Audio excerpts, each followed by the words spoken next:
You think you know death? You've seen shadows flicker behind the veil. You've heard the name Hades, but you do not know him. Before there were stories of Zeus hurling lightning, before Poseidon split the seas, there was a pact sealed beneath the bones of a shattered world, and from the silence rose a king no one dared to worship, no one dared to love. This is not the story of a villain. This is the story of a god who ruled not the skies, but the truth. He is the king of the underworld, the unseen one, the keeper of oaths, the guardian of souls, the first and final face you'll meet when life ends. This is the story of Hades. The birth of Hades. In the beginning there was chaos, and from chaos Gaia emerged, Earth itself. She birthed Uranus, the sky, and together they brought forth the Titans. Among the Titans was Cronus, the devourer, a tyrant warned by prophecy that one of his children would overthrow him. So he swallowed them, one by one, Hestia, Demeter, Hera, Hades, Poseidon, all consumed by their own father, buried in his belly like stones in a pit. But prophecy does not sleep. Rhea, mother of gods, hid her final son, Zeus. And when Zeus came of age, he made Cronus cough up what he had stolen. From the black of his father's gut, Hades rose, silent, unseen, and reborn into war.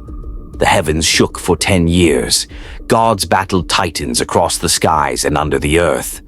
Mountains cracked, oceans boiled, time itself bent. When the war ended, the world was torn open, and the three brothers, Zeus, Poseidon, and Hades, cast lots to divide it. Zeus claimed the skies, Poseidon took the sea, and to Hades fell the realm beneath all others. The underworld, the place of the dead. Some say it was a curse, others a twist of fate. But the truth, it was not a punishment. It was trust. Only Hades could rule where no light reached, where justice was silent and power had no need for thunder. He became the king of shadows, the sovereign of stillness, and the soul of a kingdom that all must one day enter. Thus began the reign of the unseen king, Hades the king, his power, psychology, and the truth of death. Hades does not sit among the clouds. He does not roar with waves or flash with lightning. He reigns in silence. He rules beneath. Unlike his brothers, Hades did not seek dominion through chaos or spectacle. He did not crave worship. He did not demand temples filled with praise. He was not a god of thunder or sea or sky. He was a god of boundaries. Hades' kingdom is not one of fire, but of balance. He governs what all gods fear, the finality of things, the unseen order beneath the chaos of life. He is called Pluton, the wealth giver, for all riches, gems, metals, oil, sleep in the depths of his realm. But the greatest wealth he guards is the soul. To understand Hades, you must understand this. He is not death itself. He is the custodian of death, the keeper of the threshold between the living and the dead. He does not take life, he receives it. While Thanatos brings the end and Hermes guides the soul, Hades awaits in stillness, watching, judging, keeping the gates sealed. He does not forgive easily, but he does not forget either. His justice is exact, cold, fair, final. He does not rage when wronged. He waits. And when mortals or gods cross the line, when they break oaths or seek to cheat death, Hades answers, not with wrath, but with silence. And silence is often more terrifying than thunder. He wears a helm of darkness, a gift from the Cyclopes, a helmet that makes the wearer vanish from all sight. It is not a symbol of cowardice. It is the crown of the invisible, the emblem of power that does not boast. He walks through the world unseen because the truth does not need to shout.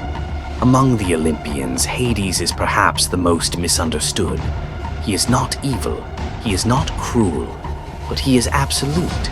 And in a world where gods bicker and men betray, there is something terrifying about a ruler who does not change his mind. He is not moved by prayer, not tempted by offerings, not swayed by beauty. Only the truth moves Hades. And the truth is, everything dies. This is the law he keeps. This is the burden he bears. And so he sits upon his throne of obsidian in a palace of shadow and silver, holding the line between breath and silence, waiting forever. The underworld, rivers, judges, and the architecture of the dead.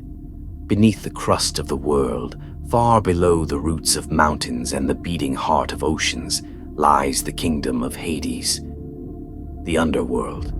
It is not a place of fire and pitchforks. It is a land of silence, of echoes, of memory, and it is vast. This is no single chamber or smoky pit. The underworld is a realm with structure, borders, laws. It has gates, rivers, roads, cities. It is a mirror of the world above, but stripped of time. At its threshold lies the river Styx, dark, winding, eternal. To cross it is to leave life behind. Only the dead may pass. Charon, the ferryman, waits at its shores, grim, silent, patient. For a coin placed on the tongue, he takes the soul across. Those without coin must wander, lost between worlds, neither living nor fully dead. But Styx is not the only river. There is Acheron, the river of pain, Phlegethon of fire, Cocytus of wailing, and Lethe, the river of forgetfulness, a sip of which erases all memory. The underworld is built around these rivers. They are its lifeblood, and each one tells a truth about death. Once a soul crosses the Styx, it stands before the judges. Rhadamanthus, stern and ancient, Minos, wise and deliberate, Aeacus, keeper of keys. These three weigh a mortal's life. They do not care for status, only for deeds. Some are sent to the fields of Asphodel, a pale meadow of drifting souls, neither damned nor blessed, where memories fade like mist. Others ascend to the Elysian fields, islands of peace, light, and rebirth, reserved for heroes, poets, and the righteous. But for those who defy the gods, who murder, blaspheme, or lie to fate, there is Tartarus, a prison deeper than the underworld itself, a place where titans scream in chains, where Sisyphus pushes his stone, where Tantalus starves, where the Furies dance with rage. Even Hades does not linger long in Tartarus. It is not his domain to rule. It is where punishment lives, and he does not punish lightly. His throne stands not in Tartarus, but in a palace of black stone, surrounded by ghostly gardens. Here the dead come not to suffer, but to remain. There are no lies in the underworld, no masks, only truth. Everything you were, everything you are, everything you pretended to be, falls away. And still Hades watches, silent, motionless, not cruel, only certain. Because this is what it means to be dead, not to burn, not to scream, but to end, and to be ruled forever by the one God who does not pretend otherwise. The abduction of Persephone, love, power, and the riddle of seasons. There was once a girl who danced in meadows. She laughed with nymphs and ran barefoot through fields of golden light. She was the daughter of Demeter, goddess of the harvest. Her name was Persephone, but the gods had plans for her. Hades had watched her from afar, not with lust, not with hunger, but with a quiet, impossible longing, the longing of a god who has everything except companionship.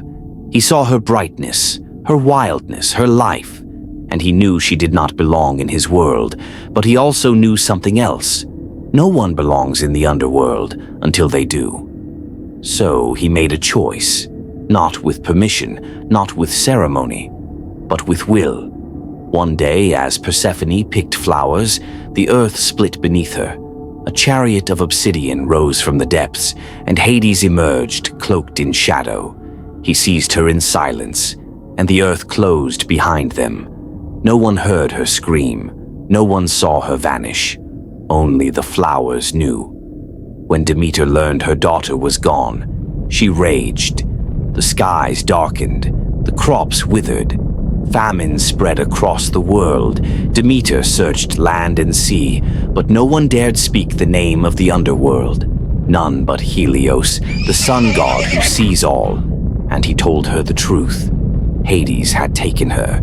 Demeter demanded her return, but Hades had already crowned her queen. In the Underworld, Persephone had changed, no longer a girl. She walked through shadow without fear. She sat beside the king of the dead. She was not his prisoner. She was his equal. Still, the gods intervened. Zeus sent Hermes to broker peace. A compromise was struck. Persephone would return to her mother. But before she left, Hades offered her a gift, a pomegranate. She ate 6 seeds, and with each one sealed her fate. Now, for 6 months of the year, Persephone walks the earth. And Demeter rejoices. Spring blossoms, harvests return.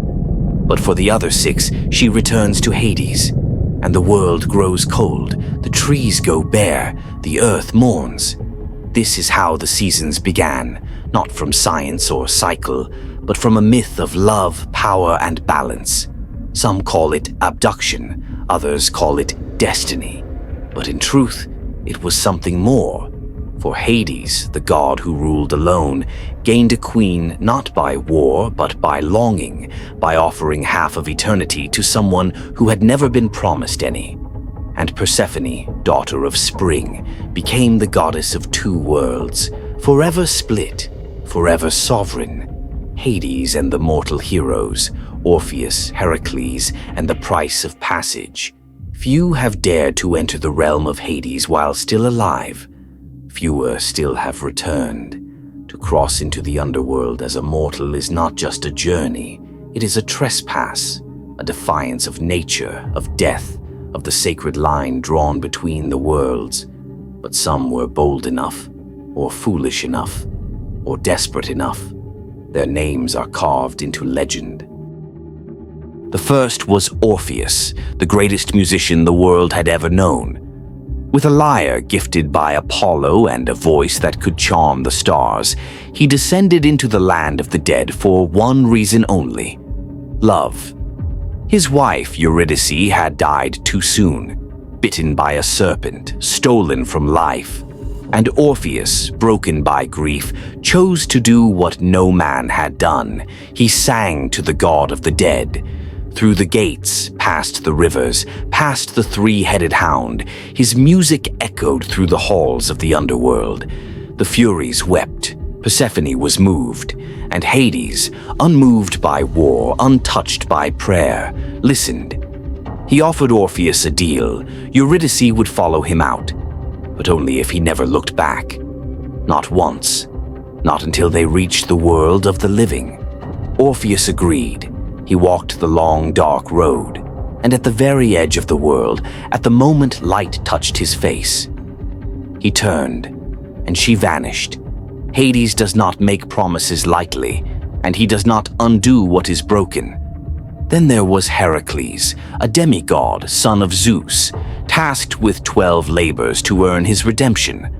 The final task was the greatest: bring back Cerberus, the hound of Hades, alive. Not a sword, not a shield, just his bare hands and his will. Heracles descended, faced the shades of the dead, stared down the gods of the realm, and stood before Hades himself. The god did not strike him down. He did not rage. He admired the strength and allowed it. Cerberus was wrestled into submission.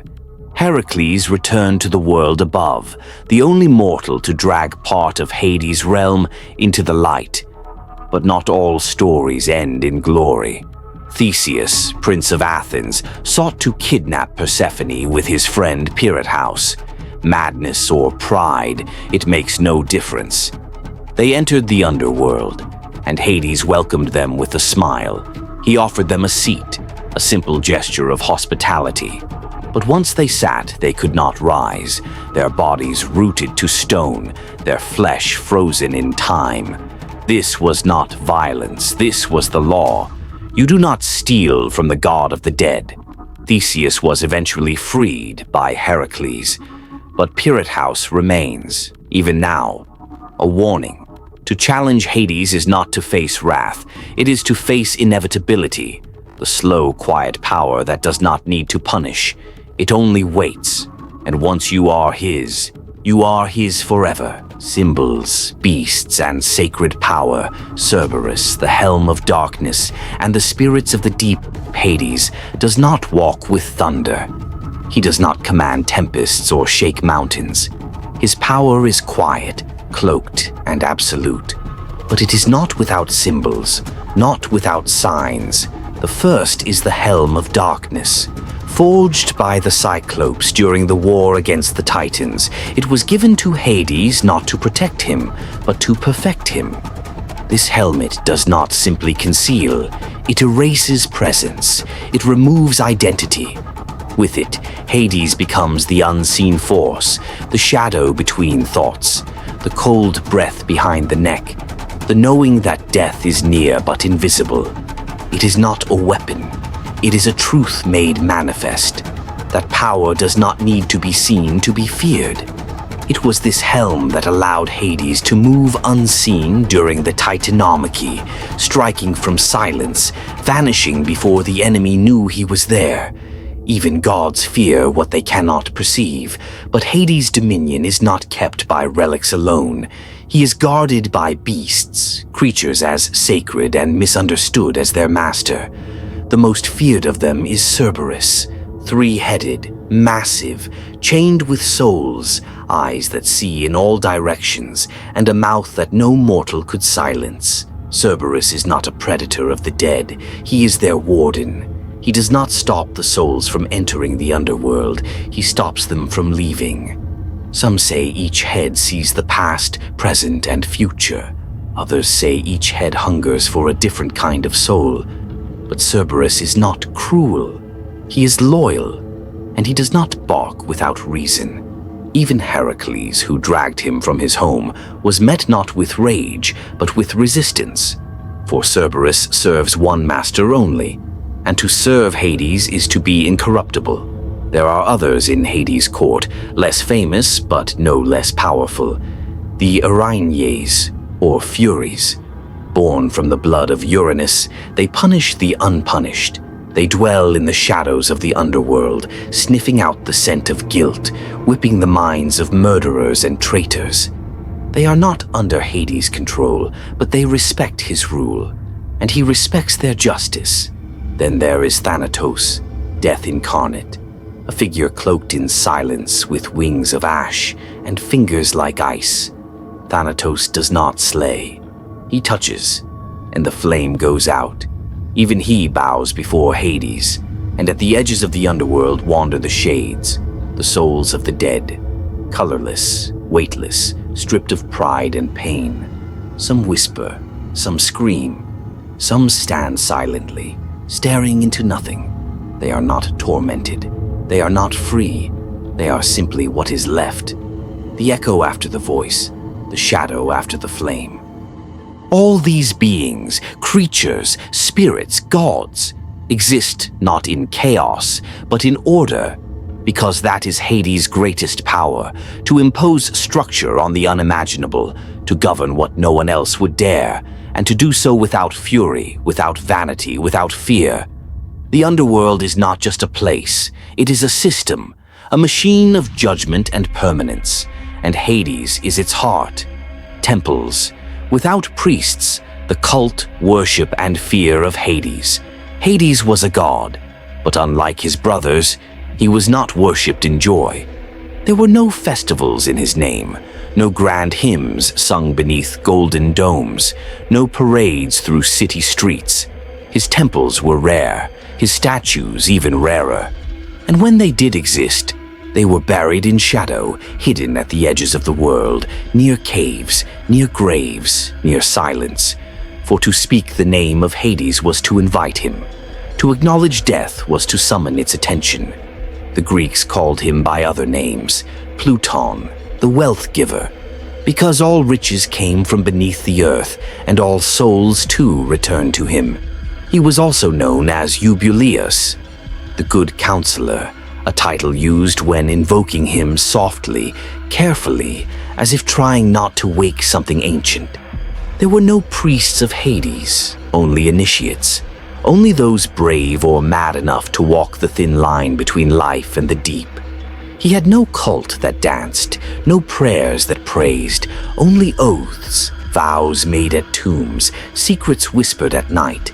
But in Eleusis there were mysteries, the Eleusinian mysteries, rites older than temples, older than nations, and at their heart Persephone, and through her, Hades.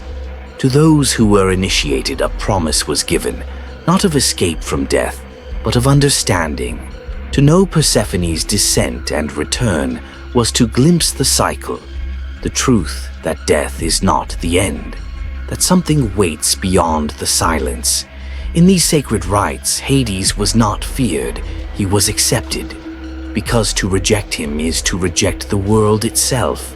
Every crop that grows comes from below, every life ends in his arms, every oath sworn by the dead is sworn by his throne. The Romans knew him as Dis Pater, Lord of Wealth, Father of the Deep, and still they feared to call him directly. His power was too pure, too complete. In funerals, his name was never shouted, only whispered. Offerings were left, honey, blood, black animals, poured into the cracks of the earth, never for favor, always for peace. Hades did not answer prayers, but he kept records. He watched, and when the time came, he opened the gates. No god was more certain, no god more just, and none more silent. To love Hades was not to rejoice, it was to surrender to the truth, that all things end, and that endings are not evil, they are simply the other side of beginnings. The legacy of Hades, myth, ritual, and cultural presence. In ancient Greek religion, Hades held a central, if quiet, place in the mythic structure of the world. He was not seen as a god to be adored, but as one to be respected, because he ruled over something no mortal could escape, the realm of the dead.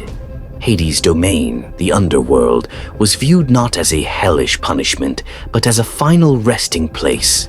There were layers to it, Elysium for the heroic, Asphodel for the ordinary, and Tartarus for the damned. This organization was not random. It reflected the Greek belief in cosmic order. A soul would be judged and placed accordingly.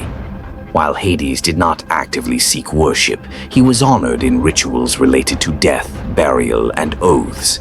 Families performed chthonic rites, offering food and wine at graves or in dark pits called Bothroi, to keep the spirits at peace and the gods of the underworld appeased. It was common to sacrifice black animals to Hades, particularly rams or pigs. The blood was drained into the earth. He also played an important role in Homeric and Hesiodic mythology and appears throughout Greek literature. In the Iliad, Hades is described as pitiless, but also as one of the original rulers of the cosmos, standing beside Zeus and Poseidon. In the Odyssey, Odysseus descends into the underworld and meets the spirits of the dead, including Achilles and his mother Anticlea, giving a direct look into Hades' domain. The myth of Persephone, Hades' wife, became a cornerstone of Greek spiritual life. Her annual return from the underworld marked the changing of the seasons. And this myth was central to the Eleusinian Mysteries, one of the most important religious festivals in ancient Greece. In these rites, Hades was acknowledged as part of a divine cycle, his taking of Persephone not as an act of cruelty, but part of the world's balance. Hades also appears in important Orphic traditions, which offered alternative views of death and reincarnation. In some Orphic hymns, Hades is invoked as a necessary guardian of souls. He is called by various epithets: Pluton, Polydegmon, receiver of many, and Eubuleus, wise counselor. These names reflect both fear and reverence, but more importantly, acceptance. Though temples to Hades were rare, they did exist. In Elis, there was a sanctuary to Hades that was only opened once a year. In Thesprotia, near the Acheron River, the Greeks believed there was a real gate to the underworld, the Necromanteion, a place where mortals could speak with the dead. In Tarentum, in southern Italy, Hades and Persephone were worshipped together through rites that blended Greek and Italic practices. Outside of myth, Hades also featured in legal and ethical oaths. It was common to swear by Hades and Persephone when making promises of serious weight, especially concerning justice or burial rites. Unlike other gods, Hades did not change much over time. His image remained steady.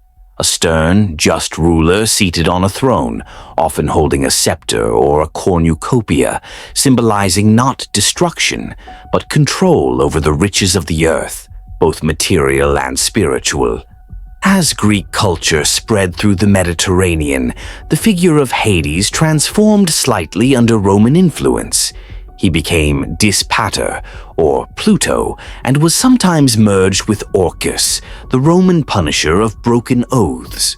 But even under these new names, his function remained the same. Hades remained the ruler of the dead. Not a devil, not a destroyer, a king seated in the oldest court of the cosmos, watching the procession of souls for eternity. Final reflections and the place of Hades in the Greek worldview.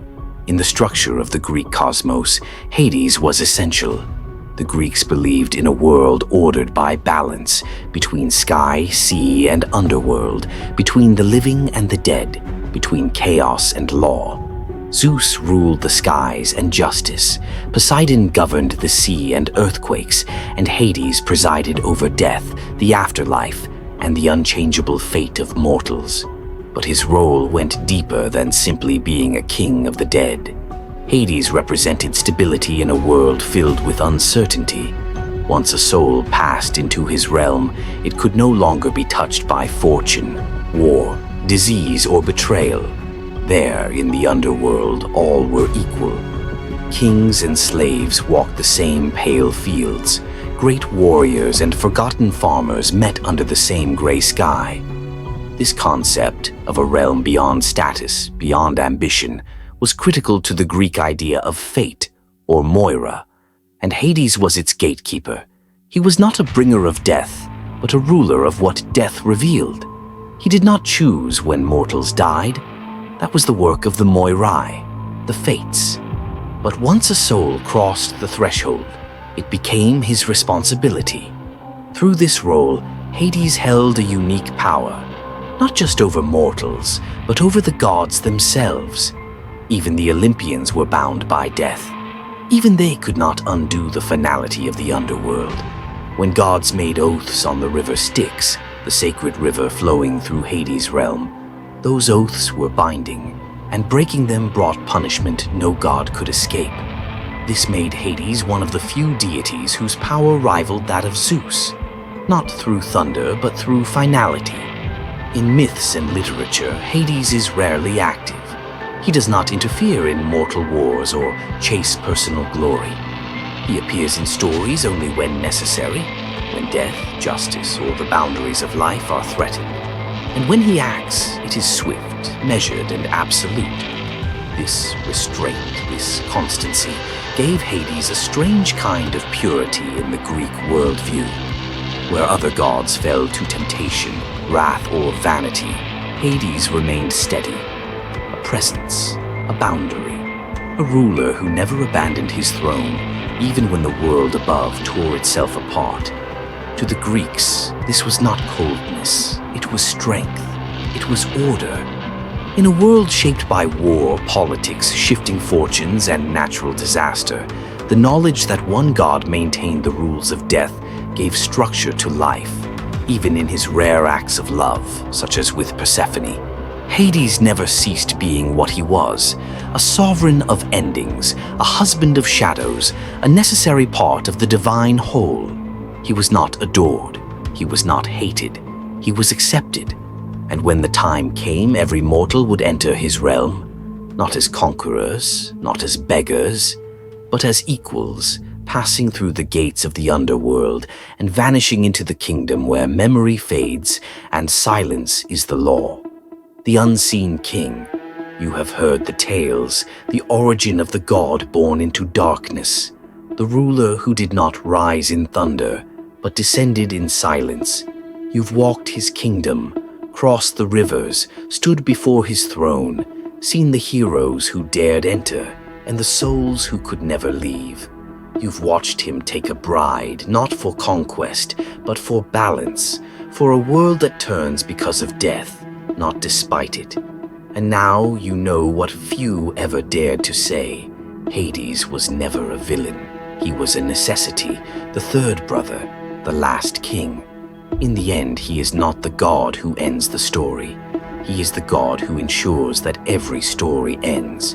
And in that ending there is peace, not chaos, not cruelty, just truth. So when you hear his name, if you dare to speak it, do not flinch, do not whisper, speak it with understanding.